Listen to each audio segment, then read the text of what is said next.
All right, good afternoon, good evening, everyone. Thank you for joining this very exciting session. Today, our guest speaker is the one and only Siddig Siddig. He is a venture capital investor focused on early and growth stage technology and healthcare companies, including Waymo, Recursion Pharma, and IonQ.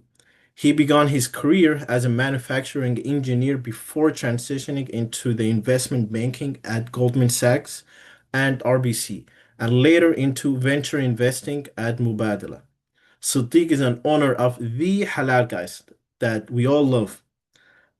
He's currently working at an aviation startup, Jobby Aviation. He's also an active angel investor in restaurants and real estate. He holds a bachelor degree in industrial engineering and finance. Sadiq, the podium is all yours. Well, thank you very much. Salam alaikum, everyone. I'm super excited to be here today and talking with you all. Today, our session, we're going to be talking about Startup 101. Um, as I was talking to the SAPS board, and with a lot of my family and friends, I always have a lot of friends that have ideas, and they're always coming up with ideas that they want to turn into a business, but they don't know where to take it. And we thought it'd be a good opportunity to kind of talk about how you kind of transition going from an idea to something that can turn into an eventual business, and how can you make sure you have how can you make sure your idea makes sense before you go and kind of take it to the next step. So let me dive in. I'll share my screen with the presentation, and we'll just go from there. Um, Thank you so much for the background. As you mentioned, I spent a bit of time doing manufacturing engineering. There, I kind of learned about how to make processes more efficient, and so forth. And then from there, I went into investment banking, which gave me an opportunity to learn about how companies raise capital and make strategic decisions. Um, I worked with companies that were looking to acquire other companies. I worked with companies that wanted to become public companies. They wanted to go on IPO. So if you're ever like on Robinhood and you want to invest in a company, these companies all went through an IPO at some point in their life cycle. Um, so helped a lot of companies there. And then I moved into venture capital, where very similar to Shark Tank. If you guys ever watch Shark Tank, pretty much get a lot of companies pitching me their ideas, um, and me and my team will evaluate, see which companies make a lot of sense, and the ones that we're excited about, we'll invest in them and will help them grow. Um, and then recently, I also joined a company called Joby Aviation.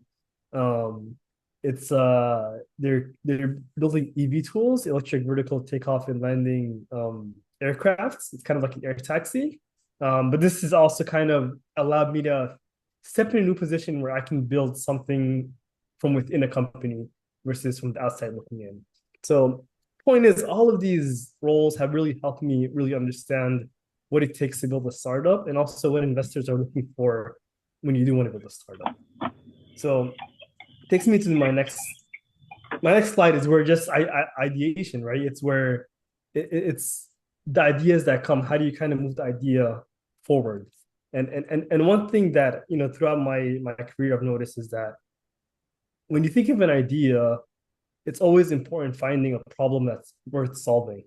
I have a lot of friends that come up with ideas about different things, um, but at the end of the day, it's like, is the idea solving something that's painful? Is it solving a valuable problem? Because if it's more of a nice to have versus a need to have, then it can fail really quickly. Like, one nice way to think about it is it a painkiller or a vitamin? If it's a painkiller, it's something people are actively looking for, um, because it's a problem that really hurts. But if it's a vitamin, it's not something that people are looking for a solution, but it's just something that they'll use because it's there. Um, an example, I worked with a company that this gentleman was looking to build an app focused on valet parking in Dubai, which seemed like a great idea, but it wasn't really solving a critical point. Like, valet parking in Dubai it's nice and it's more of a luxury, but it's not something that people are actively looking for. On the other spectrum, I worked with a fintech company that was working on creating a financial technology that helps enable quick and cheap payments across Africa. So if I want to send money to family in Africa and I'm looking for a quick and cheap way to do it, it's easy. This is something that's like people are actually looking for a solution, easy ways to do this. So it's things like that that you really need to take a step back and think about things like that. Like, is this a big problem? Does this have the potential to be $100 million plus business? Um, who is your customer? You have to understand who your customer is. Um, are they able? Who's paying for it? You have to look at things from their perspective as well. Um, and you have to also know like why is now the right time and why now?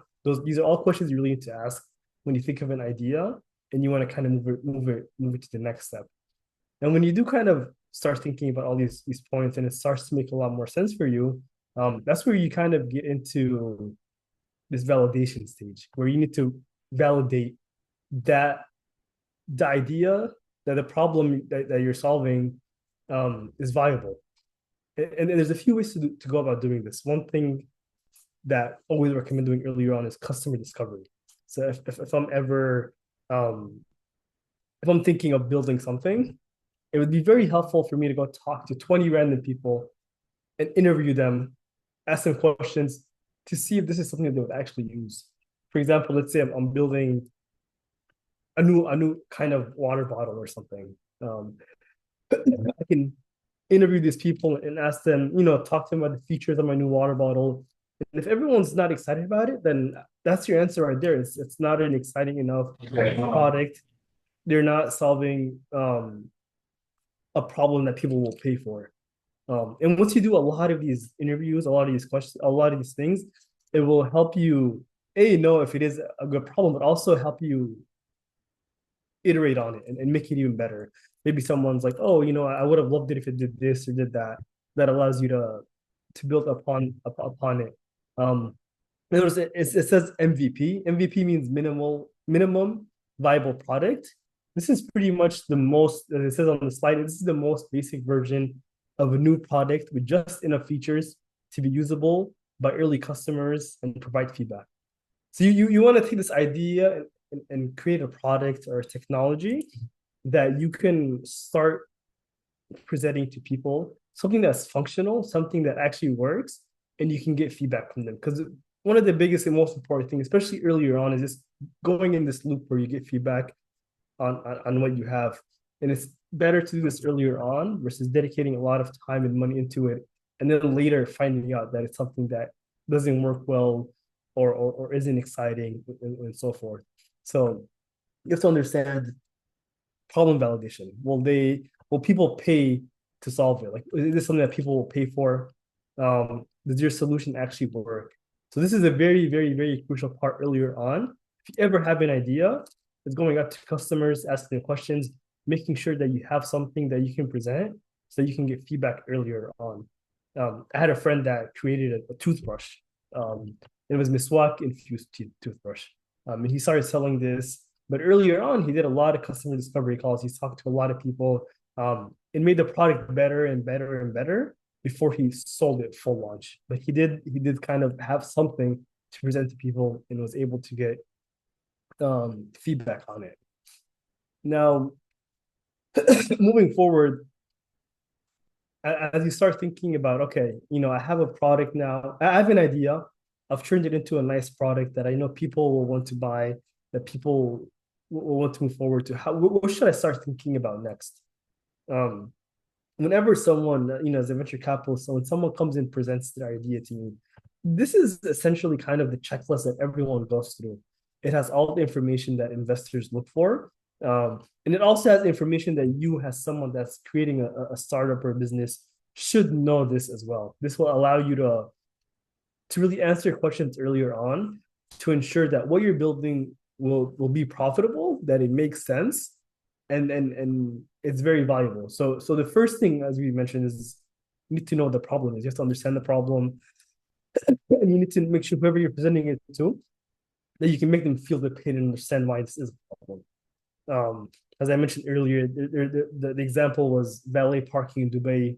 Not everyone will need valet parking. This is such a luxury for the 1%. When you think about fintech sending money across the globe. That's something that, maybe me and you, someone from the Sudanese diaspora, will be able to really understand the problem a lot more and realize that it is a big problem. Um, After the problem, then just when you get to your solution, try to really give a really solid, easy answer as to what your product is, what you're solving, what your solution is.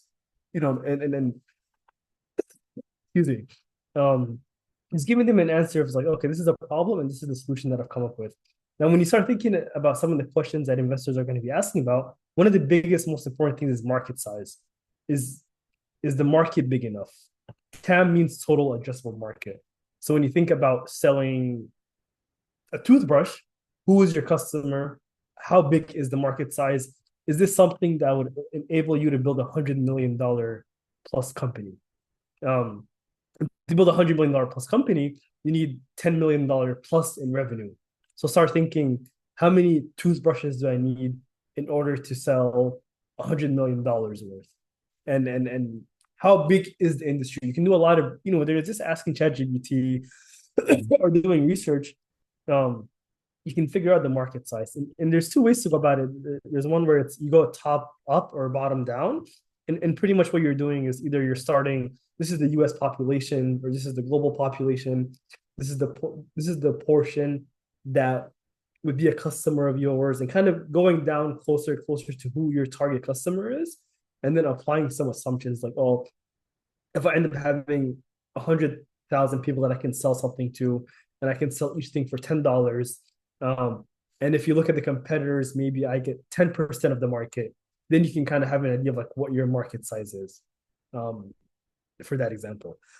And then the next thing is the product. You really want to showcase your product. You want to do a demo or some visual, so show screenshots of the app you're building, or show kind of a presentation of what you're building, just to kind of help them resonate with it more and to understand what you're building.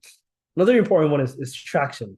Traction is when you can show the growth that your product has had over the past few weeks, months. And this could mean anything. Maybe you don't have any revenue, maybe you haven't started selling yet, but maybe it's a wait list. Maybe you created a wait list, and your wait list has 10,000 people that have signed up for updates to get to your product. That in itself is a pretty good metric. Like, you have 10,000 people that are ready to learn more.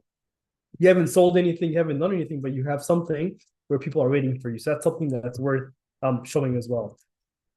or showing users, etc. Anything you can show that can just show traction is fantastic. Now we get to some of the more deeper stuff. We get into like business model. How are you making money?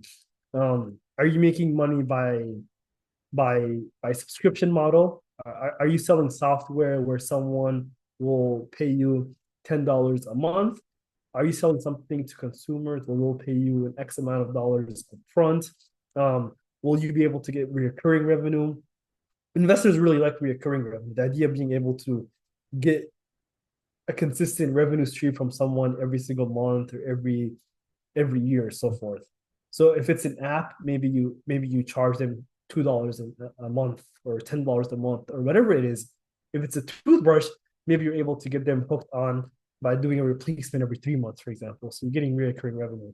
So thinking about how you make money is something that investors are also really going to be focused on, something that you should know in advance. The other one is go to market. This becomes a lot more crucial as you start to sell the product. How are you going to acquire customers? What is your strategy? Are you doing ads on social media and getting the attention of customers there? Are you are you do you have sales reps in your team that are going in and helping you sell? Are you going door to door and finding people that way? Are you doing outbound? Are you focused on inbound? Outbound meaning you go and reach out to people, etc. So how are you going and acquiring these customers? Another one is competition. It's very helpful to know who are the other competitors, who else is doing what you're doing, because it's really important to understand. Okay, there's all these competitors, but what do you do better? That's a question that's very crucial. There may be a million people making toothbrushes, but what's different about your toothbrush, or what's different about your app? Um, that will make someone pay you versus pay the opposing team. Being able to really propose this in a very crystal clear way is very important as well. Um, Next, you go to team. Team is another important one. Is like, why are you the winner? What is special about you? What is special about your team? Um, why can anyone can do this, but why are you the one that's going to be doing this better than anyone else? That's super important as well.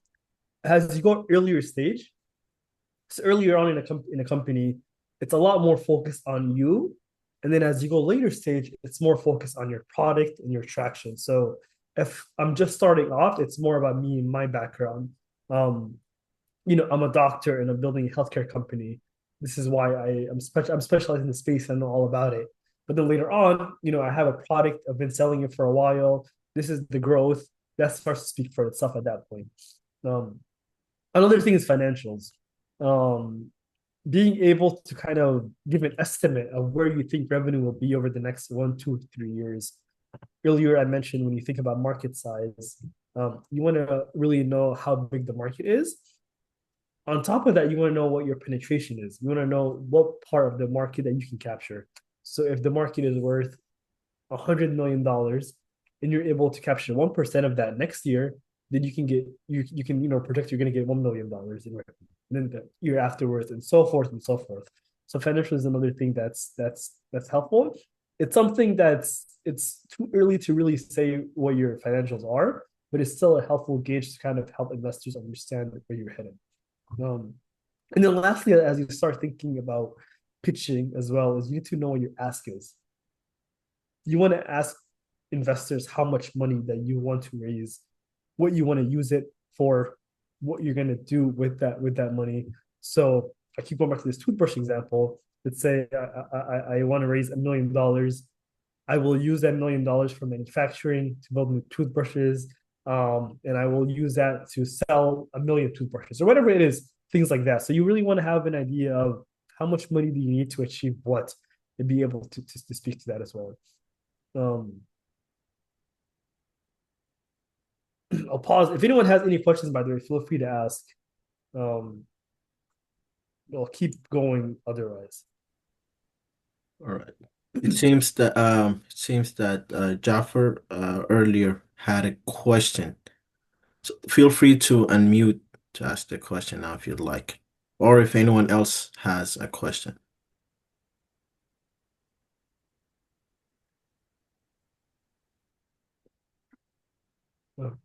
I'll keep going, but feel free to interrupt me at any point Cool. and ask the question. Thank you. Um, so the next thing is now you've gone through this checklist, you have all these answers, you've created an investment pitch, you've created a it's it's a presentation. You have a PowerPoint presentation now that you can pitch. Now it's taking this pitch and presenting it to an investor, to someone that you want to raise capital from. And as you think about talking to investors, you need to realize that investors, they invest in people, not just ideas. And there's a lot of different things that they're evaluating as you pitch them. They're trying to understand coachability. Are you someone that listens or defends? Um, I've met many investors that got offended too easily, or they just weren't humble or whatever it is, and that looks very bad for my team. Doesn't like that. We end up not investing in someone if we don't like them, or if you don't like kind of their process and how they're doing it. They're a little bit too aggressive or so forth. It's something that can ding you for sure. Um, Another one is, can you explain something simply?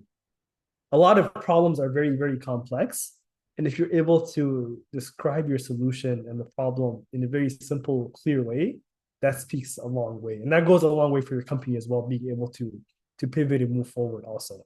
So that's another important part. Resilience. How do you handle pushback? Is another one. Um, Someone arrogant versus someone not arrogant. That also, like, that really shows kind of your ethic and who you are as a person. So if you're able to handle pushback humbly and take feedback and use that to learn, that also goes a long way.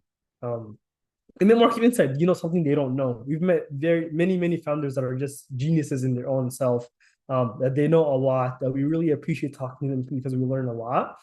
And that's something that investors love, is just someone that can really teach them a lot. But the questions that they're going to be asking to someone that's pitching them is why now? Like, why is this the right time to build a startup? Why you? Like, what do you have in your background that makes you the right person to build this? What's your unfair advantage? What can you do better than others in the competition?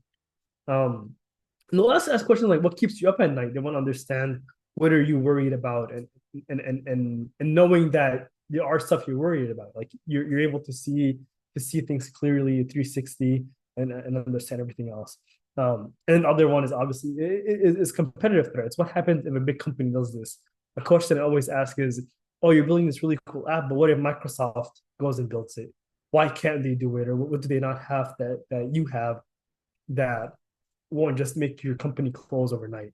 Um, that's another kind of important thing. So these are things that investors really look for whenever you're being pitched an idea. Um, I want to just pause and actually do. I want to show you guys a case study of of an example person. I don't know if you guys are familiar with Iman. She's the CEO of Incredible Health. Um, she started this company back in like 2015, I believe. Um, and she grew it into what is now a almost $2 billion company. Um, she saw a problem in that hospitals were the way that they were hiring nurses was very inefficient, and there needed to be a better way to hire nurses, one that wasn't manual. um, so she built this platform that uses like a proprietary matching algorithm, um, to really replace that manual piece and match nurses with hospitals very effectively. And this really blew up, especially in during COVID, during 2020, when there was a big need for hospitals, and just really took off. So it's essentially a recruitment platform. And as you can see, she raised $2 million back in 2016. She raised another 2 million in 2017, and then from there you start taking off. She raised 15 million in 2019, and then 80 million in 2022.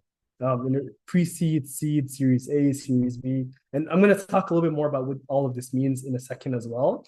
Um, but this growth was really interesting, and I wanted to show you her pitch deck actually. So this was the pitch deck that she used to raise her $15 million Series A. Is that showing up for you guys? Okay, yeah. So so that checklist that we talked through earlier, this is her deck that kind of oh, sorry, 1 second.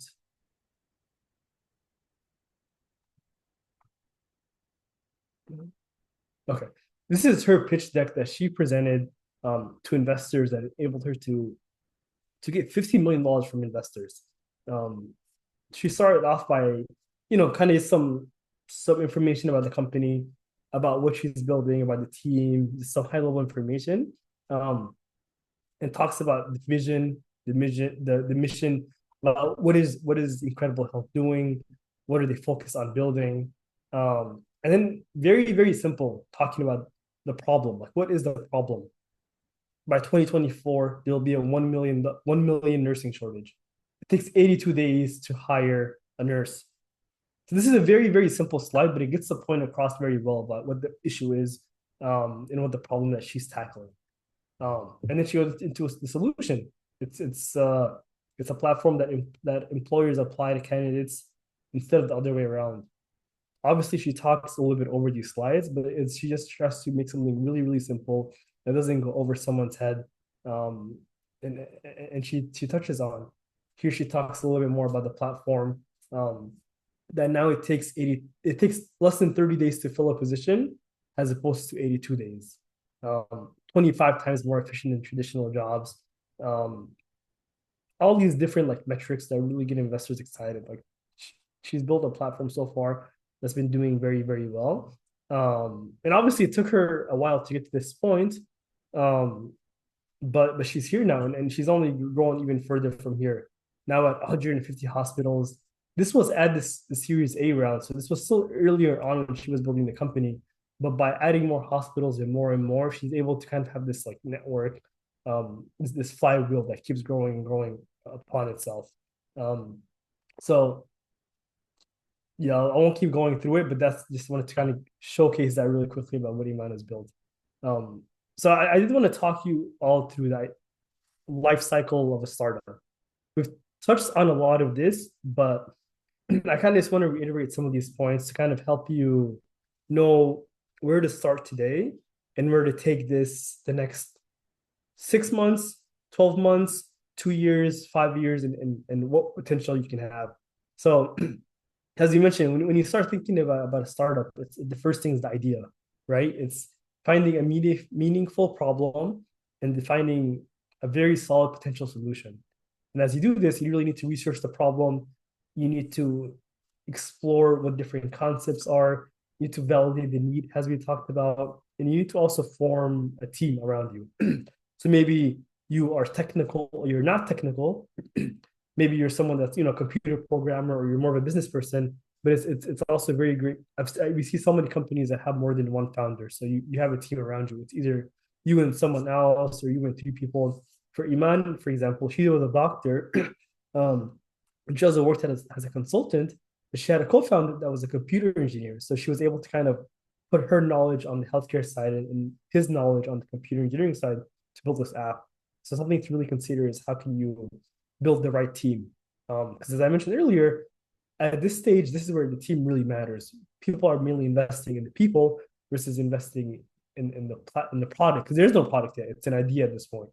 Um, and at this stage, when you think about raising money, you're either raising money from your own money, you're dipping into your savings account to build this, or you're getting money from friends or families, or you've applied to different various grants and you were able to kind of get some money here or there. But this is the very, very earliest stage. This is where you have an idea that you've validated and you want to kind of build the solution.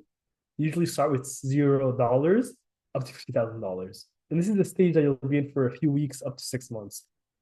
Now, once you're really, really ready to take this to the next level, that's when you get into something called the pre-seed round. And usually 25 to 35% of ideas make it this far. Pre-seed, and if you remember from Iman's slide, her pre-seed, she raised $2.3 million in November 2026. Pre-seed is when you're ready to build a minimum viable product. This is what we talked about earlier. This is the most basic product that you can build that still has features that you can showcase to customers to get their ideas. So if I had the idea of building this toothbrush, then okay, let me go ahead and actually build the toothbrush and get people's feedback on it. Or if I'm building an app doing whatever it may be, now I've actually built some version of the app and I'm able to have this prototype that I can have be tested by customers and so forth.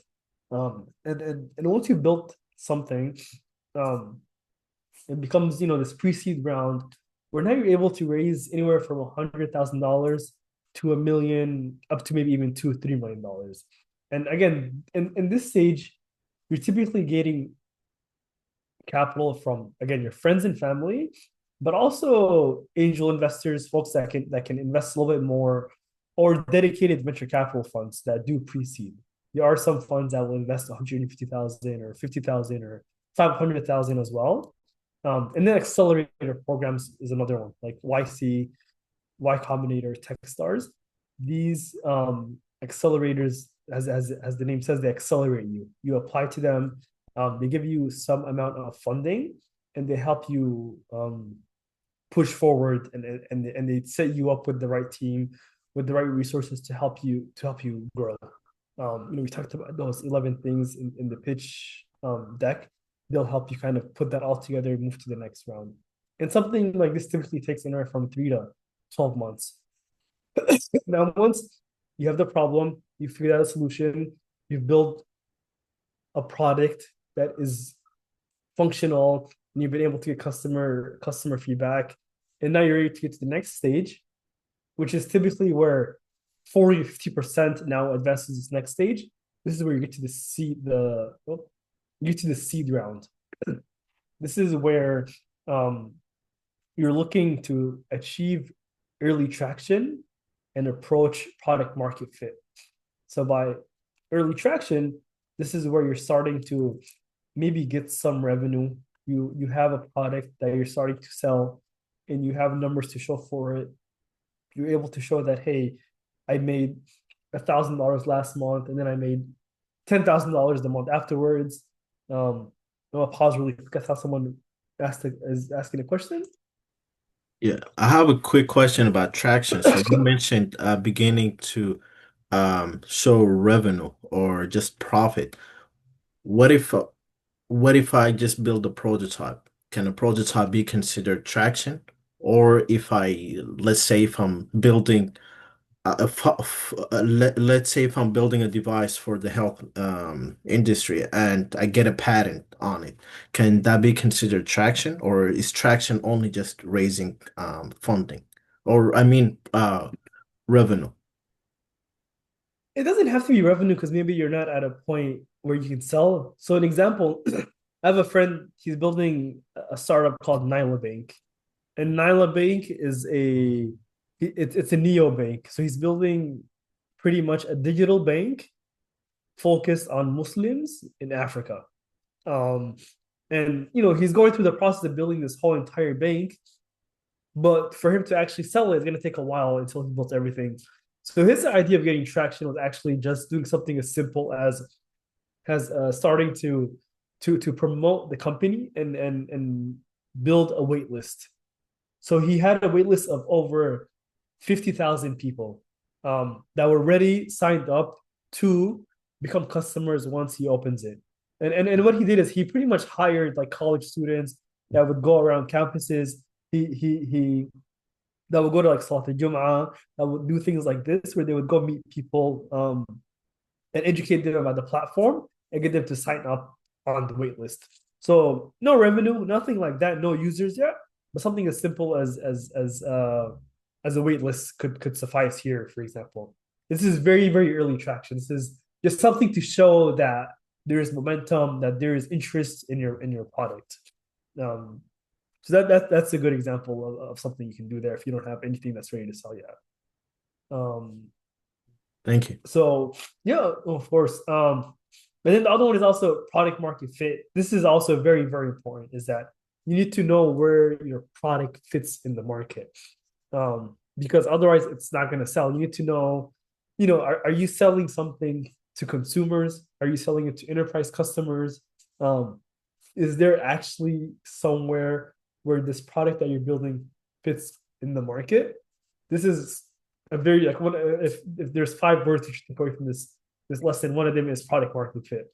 Is where does your product fit in the market essentially? So at the seed stage, this is where you're starting to really approach this. You're really starting to know, you've solved you know what the problem is, you have a solution, you have a product, and now you know where it fits in the market. You're going to be ready to sell it now. You know who to target, you know who to focus on, and so forth. Um, so now in the seed stage, you're starting to get traction. You know where your product fits in the market. You're starting to get some revenue and so forth. Um, and you're ready to start raising capital to take it to the next level. So at this stage, you're raising about $1 to $4 million in funding, up to $7 million, and it can take anywhere from 9 to 24 months.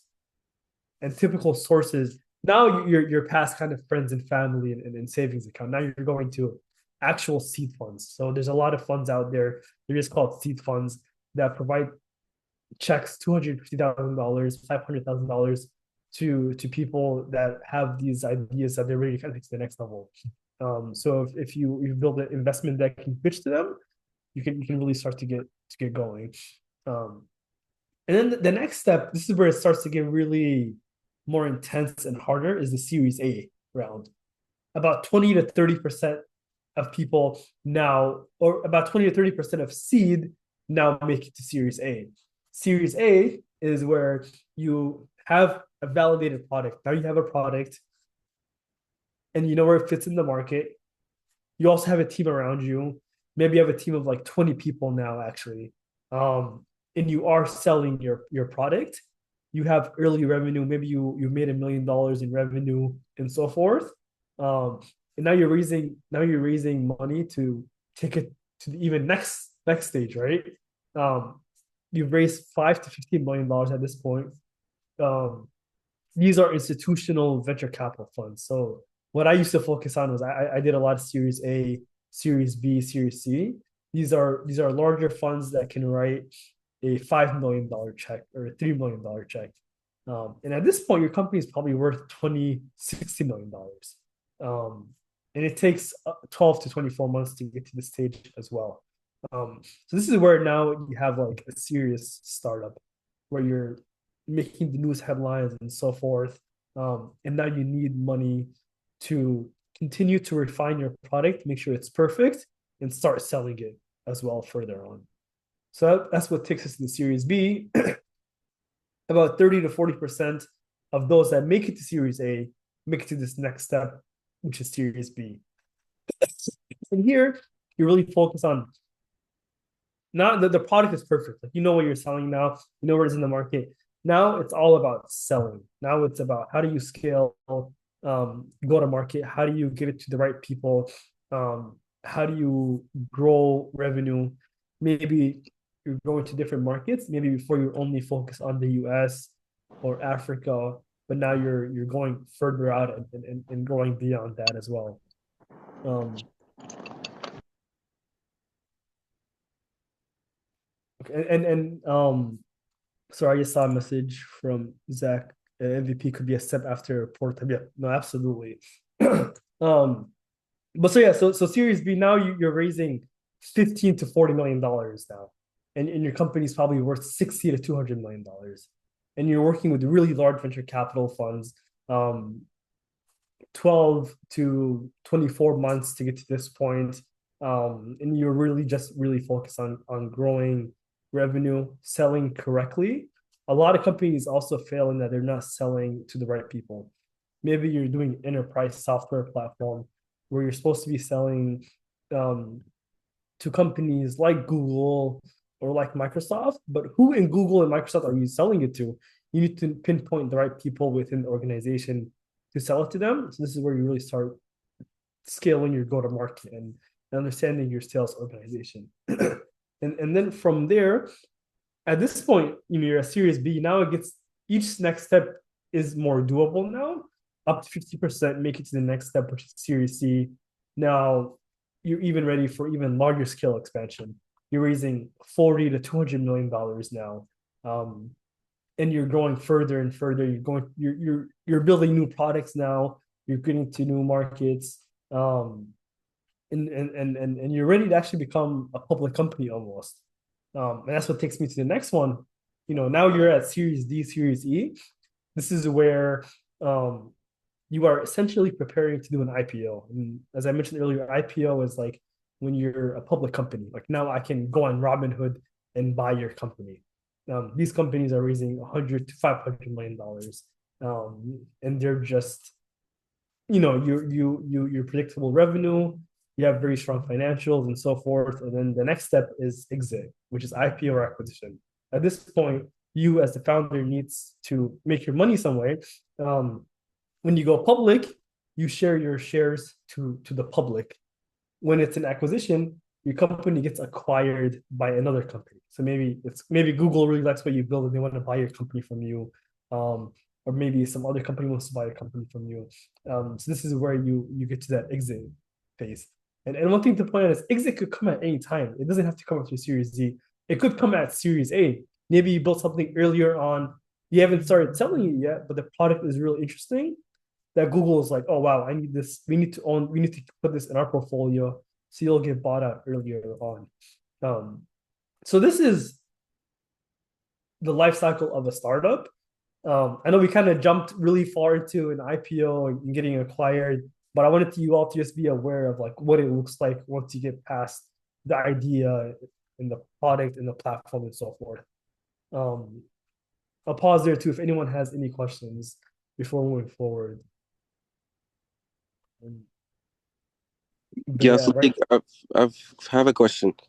Yeah. So if you don't go through an accelerator, how do you get in touch with investors? How do you raise capital? And number two, so for VCs, is it like for accelerators, is it important that to have a revenue, or is it the team? Is it the idea? Like what is that they're looking for? Yeah, And I'll start with that also, sec. how do you determine your company valuation or your startup Okay. valuation? All very good questions. The first question you asked was how do you essentially find these accelerators or investors, right? Um, Yeah, and like let's say you're not able to get into YC, right? yeah. What other avenues that you can take to find an investor? Yeah, there's a few different avenues. One is called cold outreach. That's literally you if you have like a deck like this created, you can go on LinkedIn or go into like different VCs, their website, and you can just email them. Be like, hey, like I built this platform. I'd love to pitch it to you. And you just need to like send them like a few sentences, something for them to really read really quickly. But it has to be really interesting. It has to be something that grabs their attention because they probably get so many of these throughout the day. That's one way to get some of the attention, although it is very tough. Um, Another way is through your network. Maybe you know someone that knows someone. That's another kind of way to get in touch with some of these investors. But what is really helpful when you're able to like see them in person. So conferences can make a lot of sense, especially if you're in the Bay Area. So many different events happen, whether it's like happy hours, whether it's whether it's like tech crunch events. That's why you see so many people moving to San Francisco whenever they're looking to build a startup, is because that's where the people are, and it's always helpful putting yourself in front of them. Um, if you're in a different community, there's still always a local community that you just need to find and get in touch with. You know, Chicago or the Midwest has one, the DMV area has one. So finding the right people and going to any events and seeing them in person. But when you do see them in person, you really have to prepare an elevator pitch to showcase yourself appropriately and really grab their attention and keep it as well. Um, that's how you would really go about it. And Y Combinator is just one example of an accelerator. There's many more. Um, I know people that just apply to a lot of them and kind of see where they get, and once they get to one, it ends up working out. But it like once you're this earlier on, it is very tough. And what are investors looking for? They are looking for they're looking to understand what problem are you solving.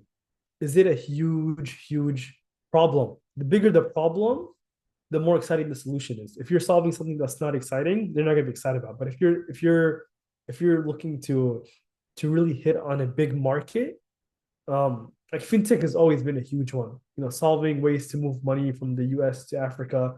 So much money is flowing in and out. That's actually a huge problem that needs to be solved for. Um, but then also who are you? Why are you the best person to do this? That earlier on in the company, it is a lot more focused on your background, about what you can do better, about why you can do it better, and so forth. Now, valuation, you asked me about, how do you think about valuation? The earlier the company, the less the valuation matters. Here I wrote down that the pre-seed is $2 to $6 million.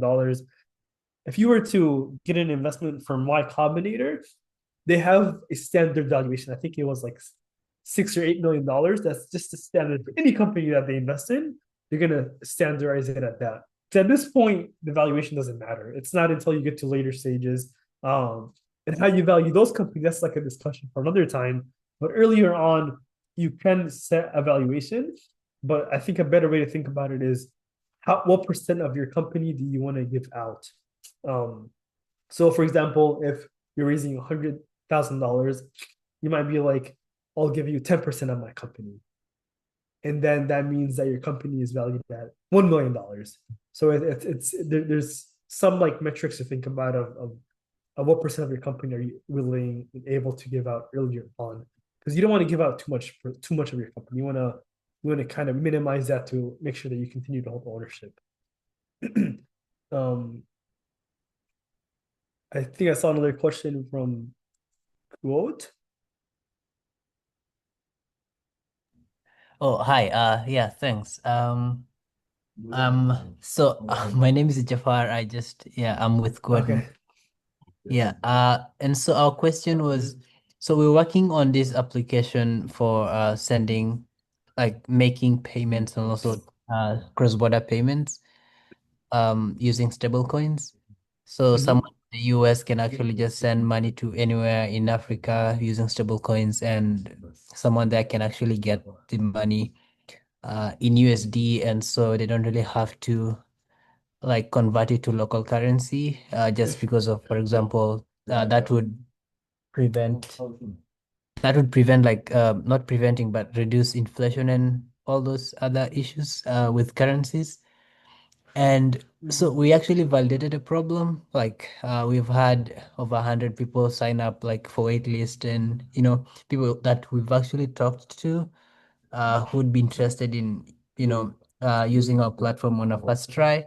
I mean, the first day that we go live. And also, yeah, we're live. Like the product is live on blockchain, and so our problem is actually the infrastructure back home. For example, in Sudan, in across uh yeah across East Africa, and yeah, so um the infrastructure there actually, so we're doing on-ramp and off-ramp, and we don't have like specific, for example, APIs that would allow people to actually take money and then deposit into their accounts, because then we would need to convert the money into stable coins. And so our question was specifically on solution validation, like in that case, because we tried to bootstrap it, and I mean that's our plan, basically to bootstrap the whole thing by actually, let's say, having agents on the ground, people who would actually take money as for deposit, and they'll send the stable coin to those people's like accounts, or like withdraw cash if someone wants to take cash in local currency, and will handle those on the ground. But that's been really difficult because of raising funds and everything. And yeah, so, and also about raising funds, because we've had problem trying to convince investors here. We're in California right now, and it's, yeah, sometimes you talk to some investors about, problems in Africa, and it's just, I don't know, it's just difficult. Yeah. Yeah. No, I think like in a case like that, I think it's very beneficial to look at more specialist investors. So either investors that are focused specifically on Africa, because they tend to understand the market a bit more. They know what works well or doesn't work well. And on the other side is investors that are focused more on blockchain, on crypto and stable coins, because they also, again, they understand the potential of blockchain, of stable coin, and what it can do. um, I see a lot of people pitch to more generalist funds, or people don't really invest in Africa and end up just kind of wasting their time. If you can find the right people to talk to, that really goes a long way. And furthermore, I think like in your case, I think it's really kind of helping understand what you're doing better than others. Because I have come across others that are kind of looking to do something similar, but it's like what is proprietary, or what is really different about what you're doing? Why will this take off? Because a lot of things need to happen. You mentioned having boots on the ground and so forth, agents on the ground. Like, what can you do better? There's a lot of also other big companies like PayPal, or others that are getting to blockchain and starting to do things similar. Um, it's why are you able to do it better than them? What can you do specific that will really help you be different? Hopefully that helps answer the question. I also see a question in the chat from Rana. Um, Yep. Yeah, go ahead, sorry. yeah, I just wanted to say thanks, and maybe just to point out what actually differentiates us from any existing platform is, so we're not just sending money, we're following the money to where it's actually spent. Let's say someone in Khartoum gets their money in stable coins, so they don't have to change it to local currency. They can actually spend it in dollars, and Hmm. that basically means they can, let's say, go to a store and make payments using stablecoins. Gotcha. Okay. No, that's nice. Very nice. um, excuse me, I have a little bit of a sore throat. But I was gonna say I saw Rona posted a question here. What are ways to determine as a startup when an investment is too big of a risk or that you are risking too much equity early on? Um, I guess to clarify the question, you're saying this is you're saying if you're a founder and you want to get money from investors, how much is too much to receive? Oh yes, yes. So the question is if I am a startup founder and I'm looking for investment. Obviously, when the more I ask for money, I'm gonna have to give up equity. So that's gonna come with the risk. And so when do you know it's the right time to give money for your startup? Because you also have the option of bootstrapping. When is it maybe smarter or more wise for you to bootstrap rather than to take an investment and to give up equity? Uh, or if you how do you determine if like an investment isn't necessarily the right fit? Like maybe yeah, there's not really a good connection, or the investment might not want your business to go in the direction that you're personally hoping for, if that makes sense. Definitely. And I think like two ways that I thought about how to answer that, but the first one is like, and this is something I also see. It's what are you gonna do with the money? Like, let's say you get $1 million. What are you gonna do with the money? If what you're gonna, if you actually need $1 million to get to the next step, then sure, it makes sense to take $1 million. But if you only need 50,000 or 100,000, then it doesn't make sense to take 1 million. So that's one thing that we see a lot of founders taking too much money earlier on, when they don't need it, and as a result, they end up giving too much equity away. So it's really going back to understanding how much do you want to ask for, what are you going to use it for, and what are the milestones that you can achieve with that capital. Um, because if you want to kind of optimize between taking the least amount of capital to get you to where you need to be and also not giving up a lot of equity as well. Um, if it's a really fancy AI company that's a high valuation, then maybe it's you're able to give out less equity. But I think it's really trying to understand where is every single dollar gonna go, and is that necessary for you to continue growing the company today, or if you can just take a smaller amount, grow the company, then have a higher valuation, and then take more money later on for a higher valuation that results in you giving up less equity. That's kind of how you should really be thinking about it. But the second part of your question is, um, how should you know like what venture capitalists to work with? At the end of the day, everyone's going to give you the same thing. It's dollars. So you really need to differentiate what does each investor do differently that they can support you with. Um, One important one is maybe they can help you with hiring a team. Some funds out there are focused specifically on human capital. So they can, they give you money, but they also support you in other ways, like helping you find software engineers that will help you grow your company and so forth. Or others that might be focused on helping you with reaching new markets, getting into new geographies. That's the really important thing is don't take money from everyone because you have to really understand that why is one better than another one. So Thank hopefully it you. answers. Yeah, Yes. no problem. Earlier, Professor Zach Tavala sent a couple of venture capitalists in the SoCal area. One of them being Text, no, Tech Coast Angels, TCVN.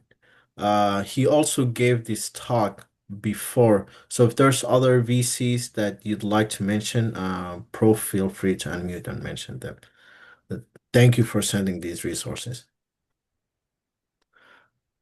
I also do have one question, Sadiq. So as as an investor, um, when they're looking, so 'cause earlier you mentioned a good point. Investors don't only invest in the idea, they also invest in people.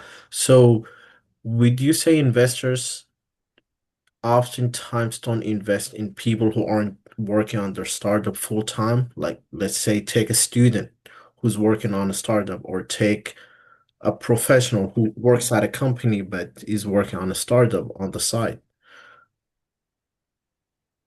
I think definitely when you see someone working on something full time, that's when you see they're really dedicated and be more willing to give them more capital. I this ideation space right here, when you're raising anywhere from 0 to 50,000 from friends and family, typically you're not doing this full time yet. It's still something that is Mm, it's something that you're doing on the part. It's still not a piece yet. When you get to pre-seed and you're raising 100,000 to a million mm, from like angel investors, pre-seed funds, etc. This is when you are kind of getting that into that line of okay, am I going to be going full time on this or not?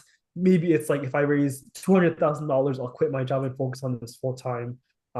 Seed is definitely when you're doing this full time. But yes, to answer your question, the simplest way, investors prefer that you are doing this full time because then they can really appreciate the time and effort that you're putting into this because they are investing in the people and they are investing in your time.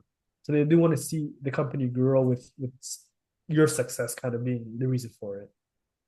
So there is like kind of a point in time where you pivot from going full time. Are investors nowadays leaning more into specific types of startups than others? Um, yeah, I think that there's definitely different sectors that excite investors. And this slide I'm really focused more on like the technology side of things, but you hear news about AI all the time. Um, I think like this year and last year, most investments went into like AI, into artificial intelligence, where there's companies that are building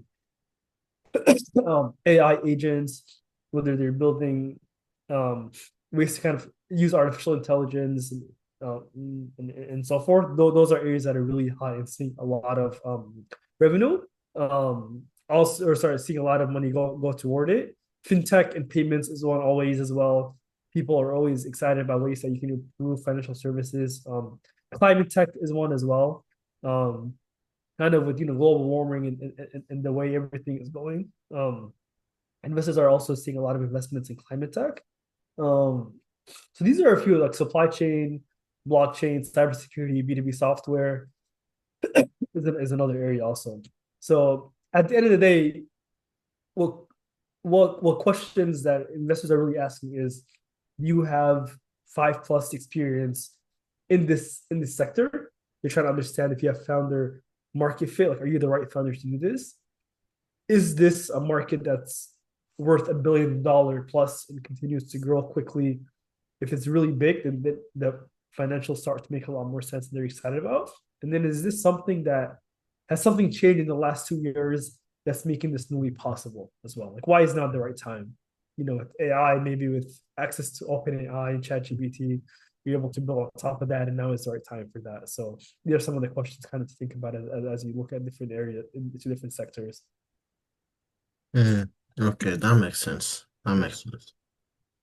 Like Thank- Iman had built a healthcare company, but she was a doctor. She had a lot of experience in the space, but she didn't have the software experience. So her co-founder was a software engineer. So, it's things like that as well that you can kind of use to help you in your respective field as well. All right, thank you. I do have one more question, but I'll see if anyone else would like to go first.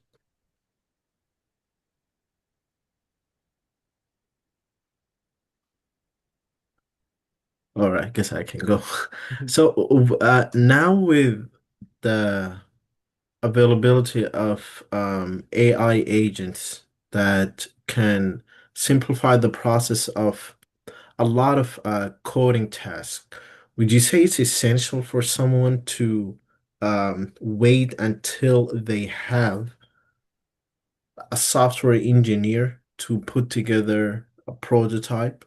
Or do you think they can just use these vibe coding tools out there to help them put together something?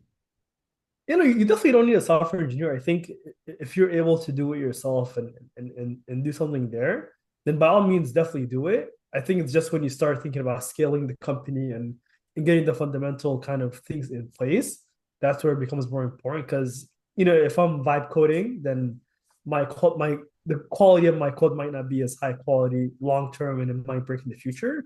But if I'm just doing it to build the MVP or a prototype, something that I can just showcase, then I think that it's totally fine.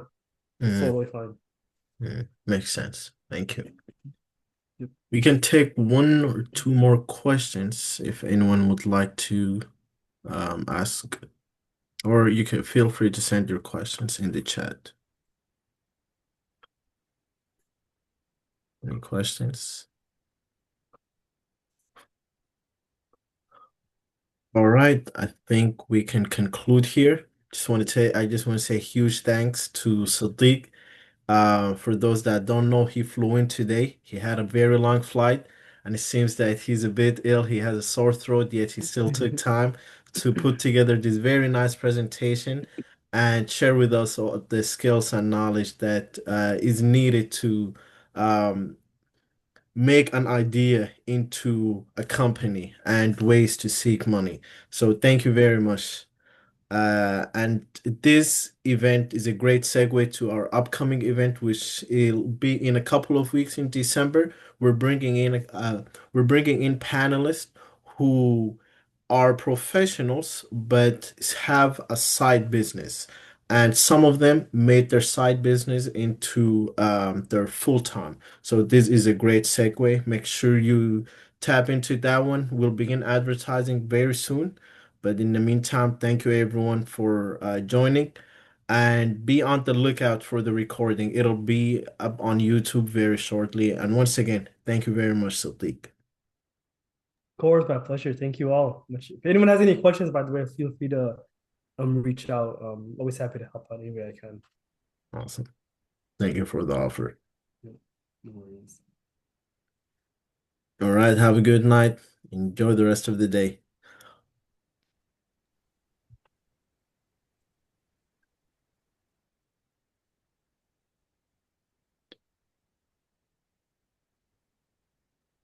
No problem. Thank you for joining.